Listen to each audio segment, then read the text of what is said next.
Hello everyone, welcome back. I hope आप लोग की स्टडी अच्छी चल रही होगी। एंड देन आज अपने स्टार्ट करने वाले डिटेक्शन रिस्क से लास्ट क्लास में हमने कवर करा था components of ROMM, risk of material misstatement, that is inherent risk and control risk.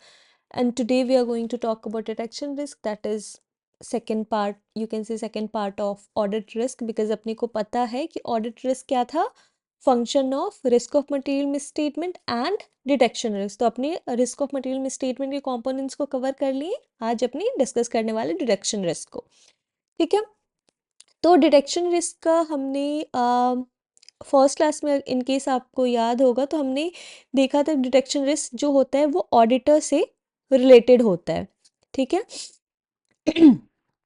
Auditor इसको मैनेजमेंट क्या करना, मैनेजमेंट इन्फ्लुएंस नहीं कर सकती है। ठीक है, मैनेजमेंट का कुछ भी नहीं रहता, ये जस्ट ऑडिटर के प्रोसीजर जो होते हैं, ऑडिट प्रोसीजर, उसी से ये इन्फ्लुएंस होता है डिटेक्शन रिस्क। तो ये ऑडिटर से रिलेटेड रिस्क है, ये तो आपको समझ में आ गया। डिटेक्शन रिस्क होता क्या है, तो अपने पहले समझते हैं, फिर अपने टेक्स्ट को कवर करेंगे। डिटेक्शन रिस्क में जो ऑडिट प्रोसीजर परफॉर्म करता है ऑडिटर टेस्ट करने के लिए एंड देन ओपिनियन देने के लिए फाइनेंशियल स्टेटमेंट में, उसका रिस्क रहता है कि जो भी ओपिनियन देगा वो ऑडिट प्रोसीजर्स के बेसिस पे, या फिर जो ऑडिट प्रोसीजर परफॉर्म कर रहे हैं वो डिटेक्ट नहीं कर पाएगा मिस स्टेटमेंट। अगर आपने रिस्क में, ऑडिट रिस्क ओवरऑल में क्या कवर किया था कि फाइनेंशियल स्टेटमेंट क्या है, फाइनेंशियल स्टेटमेंट्स जो है वो मटीरियली मिस स्टेटेड है। एम लिखती हूँ, जो भी फ्रॉड और एडर वॉट एवर जो भी रीजन था, और ऑडिटर क्या करता है, बोल देता है कि अनमॉडिफाइड ओपिनियन देता है, दैट मीन्स बोल देता है सब सही है। ठीक है, ये अपने क्या कवर किए थे ऑडिट रिस्क में। अभी डिटेक्शन रिस्क में क्या, that is a part of audit risk, उसमें बोलते हैं ऑडिट प्रोसीजर्स जो है, ऑडिट प्रोसीजर्स ने, ऑडिटर ने जो लगाया है टेस्ट करने के लिए, ठीक है, जो भी audit procedure that is not sufficient, not sufficient to detect, detect मतलब ढूंढ पाना, पता करना, detect misstatement, financial statement और मिस स्टेटमेंट दैट एग्जिस्ट। ठीक है, तो इसका मतलब एग्जाम्पल के थ्रू समझते हैं अपन कि एक कंपनी है, वो डील करती है, सपोज मैन्युफैक्चरिंग किसी का है, तो डेफिनेटली आपको पता है कोई रॉ मटेरियल आता होगा, उसको फिर प्रोसेस करता, WIP, and then finish goods ready होता है। ठीक है, अपने अकॉर्डिंगली ऑडिटर ने, हो सकता है कि वर्क इन प्रोग्रेस को जो है वो मटेरियल आइटम था उसको टेस्ट करना चाहिए था, और उसमें मिसस्टेटमेंट था, बट ऑडिटर ने चेक ही नहीं किया। हो सकता है उसने ध्यान नहीं दिया होगा, या फिर टाइम की कमी होगी, तो उसने क्या किया, उसने उसको चेक ही नहीं किया। ठीक है, तो ये क्या है, ये ऑडिटर से रिलेटेड, इसमें मैनेजमेंट का तो कुछ नहीं है, इसमें ऑडिटर को ही टेस्टिंग परफॉर्म करनी चाहिए थी, तभी तो पता चलता कि WIP जो है, वर्क इन प्रोग्रेस जो है, उसमें जो मिस स्टेटमेंट वो आइडेंटिफाई होता, बट उसने उसको टेस्ट ही नहीं किया। तो ये एग्जाम्पल होते, that is an example of detection risk, कि मिसस्टेटमेंट एग्जिस्ट था, बट ऑडिट प्रोसीजर जो परफॉर्म हुआ ऑडिटर ने किया, that was not sufficient enough to detect those misstatements. तो ये प्योरली आपको ये समझना है कि ये प्योरली ऑडिटर से रिलेटेड होता है, इसको मैनेजमेंट इन्फ्लुएंस नहीं करता है। एंड देन वही होता है कि जो ऑडिट प्रोसीजर परफॉर्म किया है, जहाँ जहाँ पे टेस्टिंग करनी चाहिए, जिस एरिया में एक एक्सपीरियंस टीम मेंबर्स को किसी एरिया में पर्टिकुलरली प्रॉपर प्लानिंग के साथ होनी चाहिए, ये सब ऑडिटर ने सही से अपना ड्यूटीज़ और प्रोसीजर नहीं किए। इसके अगेन अपने आगे जाएंगे तो इसके दो पार्ट्स हैं, और यू कैन से कि दो रीज़न है ओवरऑल। एक हुआ सैम्पलिंग रिस्क, एक हुआ नॉन सैम्पलिंग। ठीक है, इस दोनों रीजन से अपना डिटेक्शन रिस्क हो सकता है। सैम्पलिंग में नीचे अगर डिस्कस अपने करते हैं कि सैम्पलिंग में क्या है, यू तो नो कि इसमें लेस देन 100% पॉपुलेशन पे टेस्टिंग होती है, बिकॉज अपने बहुत बार कवर किए, बहुत बार डिस्कस करें कि अपने पास टाइमिंग की कमी होती है, कॉस्ट और डिफरेंट अदर रीजंस होते हैं, तो it's not possible for an auditor to test 100% population. तो वो क्या करते हैं, सिलेक्ट करते हैं सैम्पलिंग के भी डिफरेंट मेथड्स होते हैं, एंड फिर उस पर टेस्टिंग परफॉर्म करते हैं, और उसका जो सैम्पल का रिजल्ट आता है उसके बेसिस पे ओपिनियन देता है कि ओवरऑल जो पॉपुलेशन है या जिस एरिया का उसने सैम्पल बेसिस पे टेस्ट किया उसको बोलते हैं सही है या गलत है, on the basis of sample जो सिलेक्ट किया उसके टेस्ट पे। ठीक है, एग्जाम्पल लेते हैं कि इसमें से ओनली 10% टेस्ट किया उसने। ठीक है, ये 90% जो हुआ, जो भी पॉपुलेशन, ये 90% अमाउंट लीजिए वो अनटेस्टेड है, टेस्ट ही नहीं हुआ। और आपका मिस स्टेटमेंट, जो भी गलती इधर फ्रॉड और एरर से हो सकता है, राइट, क्योंकि सैम्पलिंग इट्स नॉट पॉसिबल कि जो मिसस्टेटमेंट वाला है वही सैम्पल, वो तो सैम्पल बेसिस पे पिक होता है और रैंडम सैम्पल हो, वट सैम्पल का मेथड, उसमें मैं डिटेल में नहीं जाती हूँ, बट सैम्पल बेसिस पे होता है, उसमें इक्वल चांस मोस्टली सारे सैम्पल्स के होते हैं। तो इट्स पॉसिबल कि जिसमें फ्रॉड से हुआ हो या एरर से या किसी रीज़न से मिसस्टेटमेंट हुआ, वो आपका सैम्पल का ही पार्ट है, नहीं है। तो सपोज इसमें 90% में क्या था, मिस स्टेटमेंट, और आपने क्या किया, आपने तो इसको टेस्ट कर लिया 10% को, और 10% में सब करेक्ट था। ठीक है, तो सब करेक्ट था इसमें, और आपने इसी के बेसिस पे अपना ओपिनियन कंक्लूजन दे दिया कि there is no misstatement in the financial statement. ठीक है, तो ये एक रिस्क है, ये that is sampling related risk. इसमें आप कुछ नहीं कर सकते because you are not testing 100% of the population. तो इट इज़ पॉसिबल कि जो आप जिसके बेसिस पे, सैम्पल के बेसिस पे ओपिनियन दे रहे हो, that is not correct, and then untested population में मिस स्टेटमेंट एग्जिस्ट करता है। ठीक है, तो आपको तो ये समझ में आया, ये सैम्पलिंग वाला। ठीक है, let's talk about non sampling. I don't know why it's not working, just give me 1 second।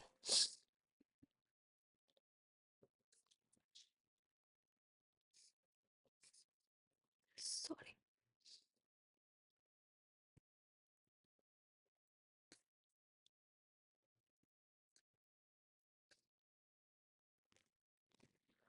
Okay, तो अपने कहाँ डिस्कस कर रहे थे, नॉन सैम्पलिंग रिस्क का। क्या देख रहे थे अपने, non sampling risk. Sampling risk का तो ऑलरेडी बात कर चुके थे।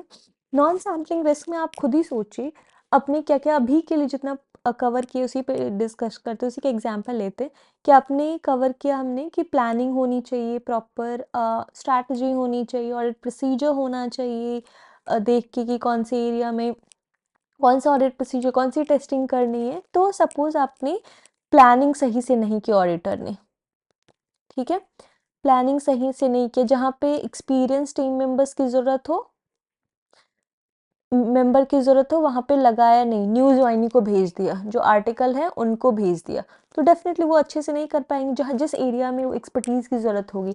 तो इससे भी हो सकता है कि आपको वो आइडेंटिफाई नहीं कर पाए miss statement, even miss statement exist करता हो। तो ये कुछ नॉन सैम्पलिंग रिस्क है जो ऑडिटर के ऑडिट प्रोसीजर नहीं परफॉर्म करने से, टेस्टिंग नहीं परफॉर्म करने से, वो बहुत बार होता है कि ऑडिटर अपना अवेयर नहीं होता है चीज़ों को लेके और कनेक्ट नहीं कर पाता है कि इंक्वायरी प्रॉपरली नहीं करते हैं वो लोग, अंडरस्टैंडिंग क्लाइंट का नहीं होता है सही से। तो इसी वजह से ये ऑडिटर से रिलेटेड होता है, ऑडिटर अपने अ, ये काम सही से नहीं करने से एक हो सकता है कि नॉन सैम्पलिंग रिस्क हो, और प्लानिंग वगैरह सही से नहीं किया तो हो सकता है, इससे भी हो सकता है कि स्टेटमेंट एग्जिस्ट हो और आपको पता ना चल रहा हो। ठीक है, तो आपने ये कवर कर लिया, अब क्विकली अपने टेक्स्ट को देख लेते हैं।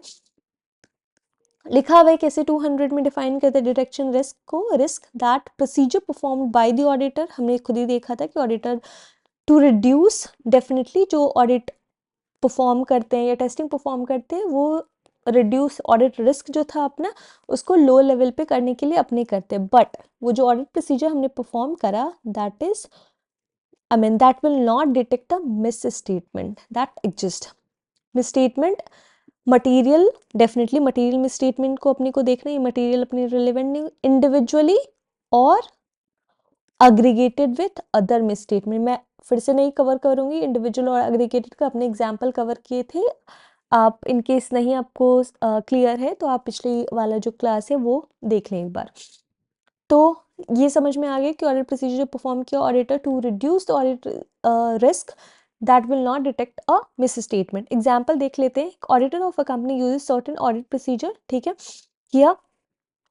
अब क्या बोल रहे हैं, of obtaining audit procedure and reducing risk, but still there will be remain risk that audit procedure used by the auditor may not be able to detect। ठीक है, अपने देख लिए कितना भी टेस्टिंग कर ले, हो सकते हैं सैम्पलिंग रिस्क हो, कुछ और हो, और वो नहीं पता चल पाए, वो एरिया ही टेस्ट ना हो तो, और which will be material and non non जो डिटेक्शन रिस्क उसको बोलते हैं अपने। ठीक है, let's talk about sampling and non sampling risk. उसमें वही बोल रहे हैं कि detection risk comprise sampling and non sampling risk. Sampling risk quickly देखते हैं, कंक्लूजन जो हुआ है सैम्पल के बेसिस पे, डेफिनेटली जो टेस्ट किया उसके बेसिस पे जो सैम्पल है that is different from conclusion if the entire population were subjected. अपने जो देखे थे कि ओनली 10% एग्जाम्पल में टेस्ट हुआ है, 90% को हमने टेस्ट नहीं किया था। इन केस अपन 100% टेस्ट करते तो डेफिनेटली वो 90% भी अपने टेस्टेड में आ जाता। इन दैट केस डेफिनेटली अपना मिस स्टेटमेंट अपने को पता चल जाता और कंक्लूजन डिफरेंट होता। बिकॉज मतलब अगर 100% टेस्ट करो तो अपने को पता चल जाता कि कौन से पार्ट में मिस स्टेटमेंट। अभी जनरली क्या होता है कि हमने 10% किए थे जिसमें सब कुछ सही सही था, तो अपनी वो क्या दे दिए थे ओपिनियन कि everything is correct, there is no misstatement, वैसे टाइप का। तो वही बोले कि सैम्पलिंग रिस्क में वही होता है कि if the entire population is maybe we're subjected to audit procedure then definitely conclusion हो सकता है कि different हो। ठीक है, that is just I mean it's not like कि 100% सारे केसेस में होगा but it's possible। Non sampling risk में बोलते हैं कि ऑडिटर रीजन डिफरेंट जो कंक्लूजन होता है not related to sampling that we know by the name. Example क्या बोलते हैं, like an auditor may reach to erroneous conclusion with गलत conclusion due to application सब inappropriate audit procedures। ठीक है, इनअप्रोप्रिएट मतलब सही से ऑडिट प्रोसीजर्स नहीं परफॉर्म कर पाया, टेस्ट करना था। जैसे अपने एग्जांपल में ले WIP को, वर्क इन प्रोग्रेस को टेस्ट ही नहीं किया, टेस्ट भी किया तो लाइक ओवरऑल बेसिस पे किया, डिटेल में टेस्टिंग नहीं की, उसकी अंडरस्टैंडिंग नहीं ली। तो I mean this are some of the examples. अपने क्विकली यहाँ पे दिया हुआ एग्जाम्पल वो देख लेते। दिया हुआ है कि sizable work in progress inventories are expected in the financial statement of a company. However, auditor of the company does not devote time to attending inventory count. Instead, he chooses to rely upon alternative audit procedures। क्या बोलते हैं example में कि यहाँ पे है मतलब अच्छा खासा इसका वो है, मतलब व्हाट से वर्क इन प्रोग्रेस है यहाँ पे, बट ऑडिटर ने क्या किया टाइम अपना, मतलब जनरली क्या होता है इन्वेंट्रीज का अगर वैल्यू ज़्यादा है तो इन्वेंट्री काउंट फिजिकल वेरिफिकेशन करवानी चाहिए और वहाँ पे जाके अटेंड करना चाहिए, बट ऑडिटर ने नहीं किया। और वो क्या करता है, rely upon alternative audit procedure. कुछ भी किया होगा, लाइक कोई मैनेजमेंट ने फिजिकल वेरिफिकेशन की होगी, उसका रिपोर्ट देख लिया होगा, या किसी थर्ड पार्टी ने की होगी, मतलब what ever alternative, I am not talking about alternative audit procedure, but वही उसको आइडियली क्या होना चाहिए, अगर वॉल्यूम ज़्यादा है, वैल्यू वर्क इन प्रोग्रेस का ज़्यादा है, तो फिजिकल वेरिफिकेशन करवाना चाहिए, देखना चाहिए, खुद से जाके अटेंड करनी चाहिए, team members engagement team members को करना चाहिए, बट उसने नहीं किया एंड हो सकता है इस वजह से उसमें मिसस्टेटमेंट हो। Another example is like auditor of a company has audited revenue of the company by taking a sample. 100% testing नहीं किया तो सैम्पल किया। However, there is a risk that sample of revenue is not represented of overall। यही वही example हो गया कि अपने जो सैम्पल की वो उसमें तो सब सही था, बट जिसको हमने टेस्ट नहीं किया उसमें मिस स्टेटमेंट थी। ठीक है, लेट्स टॉक अबाउट यस। ये तो अपने ऑलरेडी कवर कर लिए थे कि only management can not influence detection risk, only auditor can influence detection risk. और उन दोनों में क्या था, जो कंपोनेंट्स ऑफ रिस्क में रियल स्टेट में इनहेरेंट एंड कंट्रोल रिस्क था, उसमें only management can influence those risk. ठीक है, तो ये अपने को हो सकता है कि एग्जाम में आए and then it should be clear आपको कि management risk of material misstatement वाले कंट्रोल्स दो हैं उनको इन्फ्लुएंस करता है, और डिडक्शन रिस्क में ये ऑडिटर से रिलेटेड, ऑडिट प्रोसीजर से रिलेटेड है, तो मैनेजमेंट कैन नॉट इन्फ्लुएंस। ठीक है। नेक्स्ट बोलता है ये डिटेक्शन रिस्क जो है, जो टोटली ऑडिटर के उस पे है, ऑडिट प्रोसीजर्स के बेस पे, तो इट कैन बी रिड्यूस्ड। अगर जैसे सैम्पलिंग है तो वो बहुत हद तक तो डेफिनेटली 100% टेस्टिंग नहीं हो सकती, इसको एलिमिनेट नहीं किया जा सकता कि डिटेक्शन रिस्क हट ही जाएगा पूरा, 100% कोई रिस्क नहीं रहेगा, but it can be reduce. जो नॉन सैम्पलिंग वाले रिस्क थे अपने, वो क्या क्या थे, सपोज नॉन सैम्पलिंग वाले में क्या था, प्लानिंग वगैरह की थी बात करें थे अपनी, ठीक है, प्लानिंग सही से नहीं किया, एक्सपीरियंस टीम मेंबर्स को नहीं, तो अगर वो प्लान सही से करे, प्रॉपर टाइम दे के करे, प्रॉपर अंडरस्टैंडिंग ले क्लाइंट का, प्रोसेस का, तो डेफिनेटली ये जो रिस्क है उसको कम कर सकता है उसके बेसिस पे। और जो जो रेलिवेंट ऑडिट प्रोसीजर्स होंगे, अंडरस्टैंडिंग अच्छी होगी, तो इस सब से competent and experience team members को लगाएगा ऑडिट पे, तो डेफिनेटली इसको कम किया जा सकता है। ठीक है। अब अपने डिस्कस करने वाले हैं ऑडिट रिस्क में क्या इंक्लूड नहीं होता है, and I would say it's very important. Exam में आपका एमसीक्यू में आ सकता है, या ठीक है, तो आप इसको ध्यान से देखें, समझें कि ऑडिट रिस्क में क्या नहीं आता। ऑडिट रिस्क में अपने समझे थे कि क्या क्या ऑडिट रिस्क होता क्या है, कि फिनेंशियल स्टेटमेंट जिसकी ऑडिट कर रहा है वो मटीरियली मिसस्टेटेड तो है, ईदर फ्रॉड और एरर। ठीक है, मटेरियल मिसस्टेटमेंट है उसमें, फिनेंशियल स्टेटमेंट में, बट ऑडिटर क्या करता है, अनमॉडिफाइड ओपिनियन। ऑडिटर क्या बोलता है, सब सही है। ठीक है, तो ये अपना ओवरऑल ऑडिट रिस्क में अपने कवर किए थे। ठीक है, अब यहाँ पे क्या बोलते हैं, audit risk is a technical term, ठीक है, डेफिनेटली रिलेटेड टू ऑडिट है। इट डज नॉट रेफर, क्या नहीं करता है, to auditor's business risk such as loss from litigation, adverse publicity. तो ये वही बोलते हैं, ये ऑडिट से रिलेटेड है। ऑडिटर का जो रिस्क है वो अदर रीजन से भी हो सकता है, अदर कोई अलग कारण, कोई केस चल रहा होगा, या एडवर्स पब्लिसिटी हो गई होगी ऑडिटर की, किसी किसी क्लाइंट में उसने सही से काम नहीं किया होगा, या हाई प्राइस चार्ज करता है, ये सब। या हो सकता है कि किसी क्लाइंट में उसने सही से काम नहीं किया होगा, तो कोई जाके बोल दिया होगा कि I mean auditor has not done a great job, तो उस केस में क्या बोल सकते हैं अपने कि ये सब रिस्क तो है, but that's not an audit risk. Audit risk particularly audit से रिलेटेड होता है, एंड अपनी कवर कर ही चुके हैं कि ये क्या होता है, financial statement is misstated but auditor has given an unmodified opinion। ठीक है, अपने ये भी बहुत एक इम्पॉर्टेंट पॉइंट मेरे को याद आई, और अपनी लास्ट क्लास में कवर किए भी थे, बट फिर से मैं बोल देती हूँ, ऑडिट रिस्क में ये नहीं आता है कि फिनेंशियल स्टेटमेंट गलत नहीं है, फिर भी ऑडिटर ने दिया है कि क्वालिफाइड ओपिनियन, मतलब ऑडिटर ने बोला है कि फिनेंशियल स्टेटमेंट गलत है, ये नहीं, इसकी चांसेस बहुत कम होते हैं जनरली। ठीक है, तो ऑडिट रिस्क में यही आएगा कि if financial statement is materially मिसस्टेटेड but auditor has issued N unmodified opinion. ठीक है, और रिपोर्ट मतलब बोल रहे हैं कि सब कुछ सही है। ठीक है, फिर क्या बोलते हैं, for purpose of this SAs, audit risk does not include risk that auditor might express an opinion that finances are material misstatement when they are not। मैं वही बोल रही थी कि इट्स इम्पॉर्टेंट कि अपने क्विकली डिस्कस कर ही लिए थे पहले ही कि फाइनेंशियल स्टेटमेंट सही, मटेरियल मिसस्टेटेड का उसने बोल दिया, बट फाइनेंशियल स्टेटमेंट नहीं है सही, तो मतलब ऐसे वाला केस नहीं आएगा। और ये दोनों पॉइंट आप एग्जाम के लिए ध्यान से रखें कि ये ऑडिट रिस्क का मीनिंग क्या है, उसको अगर ध्यान में रखेंगे तो आपसे क्विकली कोई भी क्वेश्चन आए वो आपसे सॉल्व हो जाएगा। ठीक है, लेट्स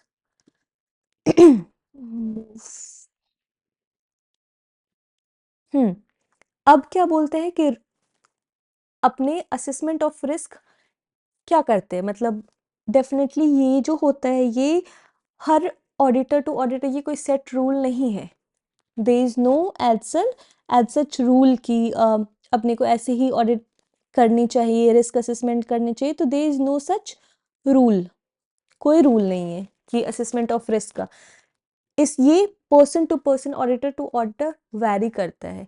एक ऑडिटर कुछ अंडरस्टैंडिंग क्लाइंट का लेके डिफरेंट पॉइंट्स को, डॉट्स को कनेक्ट कर रहा है, वॉक थ्रू में क्लाइंट के बारे में समझा, फिर और इन्फॉर्मेशन थर्ड पार्टी से इन्फॉर्मेशन ली, और उसके बाद वो डिसाइड करता है कि रिस्की एरिया है कि नहीं। बट हाँ, इट्स पॉसिबल कि दूसरा जो ऑडिटर उसको टेस्ट करे वो अपने तरीके से टेस्ट करे, वो हो सकता है कि इंक्वायरी करे मैनेजमेंट से, तो देयर इज़ नो सच, तो वो मैनेजमेंट प्रोफेशनल जजमेंट पे डिपेंड करता है। तो वही लिखा हुआ है रिस्क ऑडिटर, ये तो अपने देख ही लिए थे, function of risk of medical mistake and detection risk. Risk assessment perform करने के लिए information, understanding of the client and its environment is very important. वही लिखा हुआ है कि information necessary for the purpose of evidence obtain throughout the audit, ठीक है। Assessment of risk is a matter of professional judgement, हो सकता है rather than matter of capable of exercise precise measurement. ऐसा नहीं है कि प्रिसाइज मेजरमेंट ऑडिटर को क्या लगता है कौन सी सिचुएशन में कौन सा एरिया इज रिस्की, वो ऑडिटर के जजमेंट पे, प्रोफेशनल एक्सपीरियंस के बेसिस, और ये सब कहाँ से जजमेंट कहाँ से आते हैं, ट्रेनिंग, नॉलेज का रहेगा, experience, and then definitely understanding of the client, business and its in industry environment, ये सब के बेसिस का नॉलेज होने से भी डेफिनेटली रिस्क असेसमेंट करता है, ठीक है। Let's move. वही ऑडिट रिस्क, ये जो ऊपर पढ़े थे वही है कि एग्जाम्पल क्या क्या दिया हुआ है कि auditor gives an inappropriate opinion when financial statement are material mislead, जिसको ऑडिट रिस्क बोलते हैं। Function of ROMM and detection risk, उसको क्या बोलते हैं, ऑडिट रिस्क। ROMM में क्या क्या आ जाता है फिर से, inherent risk and control risk. ये दोनों पॉइंट डेफिनेटली गलत है, जो हमने बोला था कि ये ऑडिट बिजनेस रिस्क जो होता है वो ऑडिट रिस्क का पार्ट नहीं होता, लाइक लॉस फ्रॉम लिटिगेशन, कोई एडवर्स पब्लिसिटी ऑडिटर की हो गई, तो ये सब नहीं आता है। एंड लास्ट वन इज वही कि risk that auditor might express an opinion that financial statement are material missed when they are not, तो ये रिस्क असेसमेंट का, ऑडिट रिस्क का पार्ट नहीं होता है। नीचे वही फिर से दिया हुआ है, हम बार बार नहीं बोलेंगे, बट एक बार आप ध्यान रखिएगा इसको, तो फिर आप क्लियर रहेगा कि कैसे क्या फ्लो होता है, इट्स वेरी इंपॉर्टेंट, तो इसको ध्यान रखना आप। इसमें लिखा हुआ है combined assessment of risk of material statement. जब ऑडिट होती है, मतलब जनरल ऑडिट जो आप करेंगे, प्रैक्टिकली ऑडिट जो होती है उसमें रिस्क असेसमेंट ऐसे नहीं होता है कि इसके दो कंपोनेंट्स है, like inherent risk and control risk, तो हम एक एक करके पहले इनहेरेंट को कर लेंगे फिर कंट्रोल, ये टोटल कंबाइंड वे में होता है रिस्क ऑफ मटेरियल मिसस्टेटमेंट।